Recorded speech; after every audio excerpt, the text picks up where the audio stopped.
Bonjour à tous et bienvenue dans cette nouvelle Open the Boîte. Aujourd'hui on ouvre Flower Power de Zébulon Édition.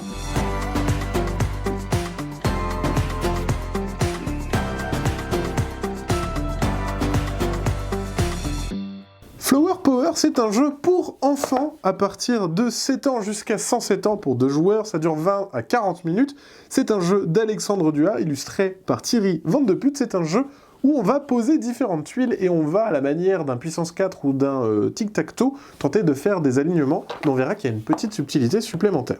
Alors, qu'est-ce qu'on retrouve dans la boîte? On va avoir dans un premier temps la règle du jeu. Alors la règle du jeu, c'est juste un feuillet en 2 langues. Donc ici, vous avez toutes les règles du jeu. Vous avez même une petite variante pour jouer à 4 joueurs en équipe. Ça, c'est la règle. En fonction des joueurs, on va prendre une faction, entre guillemets. Vous avez d'un côté les abeilles et de l'autre les papillons, et il va falloir les aligner pour pouvoir gagner. Donc ça, c'est pour les deux camps. Ensuite, on va avoir des tuiles fleurs. Donc au début de la partie, on va mélanger ces tuiles fleurs, justement.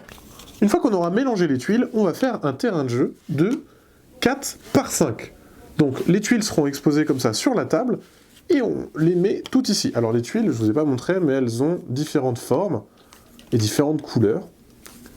Et je vous ai expliqué dans le jeu, il va falloir faire une ligne facile. Donc une ligne facile, c'est la colonne en fait, il y en a juste 4.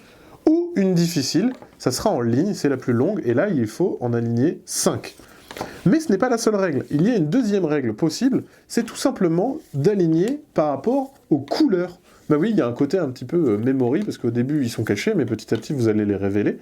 Et on gagne aussi des points si on est sur les mêmes couleurs. Comment ça va se passer? Au début du jeu, on va à un endroit, et on pose tout simplement son petit papillon sur la case. Voilà, facile.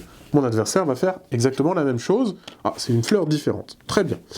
Ensuite, on aura des choix, soit de poser quelque chose d'autre, soit de se déplacer. On peut se déplacer, par exemple, avec un papillon qui est déjà en jeu, à un autre endroit. Ouh, regardez, c'est la même couleur. Et on va faire ça petit à petit. Donc on va se déplacer, on va poser ses pions, etc. Et l'aire de jeu va se découvrir au fur et à mesure. Le but, ça va être bien évidemment d'essayer de bloquer son adversaire pour ne pas qu'il fasse une ligne, ou une colonne, tout simplement, mais aussi il va falloir être vigilant qu'il ne se place pas sur des couleurs identiques. Parce que là, par exemple, l'abeille, eh ben, elle a déjà 3 fois la même fleur. Ok, elles ne sont pas alignées, mais elle en a quand même 3. Et si elle réussit à en avoir 4, à ce moment-là, elle va quand même gagner 3 points. On gagne 1 point si on fait une colonne, on gagne 2 points si on fait une ligne, et on gagne 3 points si on en met 4 sur la même couleur de fleurs. Dans la boîte, on trouve aussi un petit exemple, parce que quand on se déplace, on peut se déplacer sur la case adjacente, mais on peut aussi se déplacer comme au jeu de dames, c'est-à-dire qu'on peut sauter au-dessus des autres insectes. Donc ça va vous permettre de vous déplacer un petit peu plus rapidement. Voilà, c'était ce qu'il y avait dans une boîte de Flower Power. Et bien sûr, comme d'habitude, on vous fait des gros bisous, on vous dit à la prochaine, et puis ciao!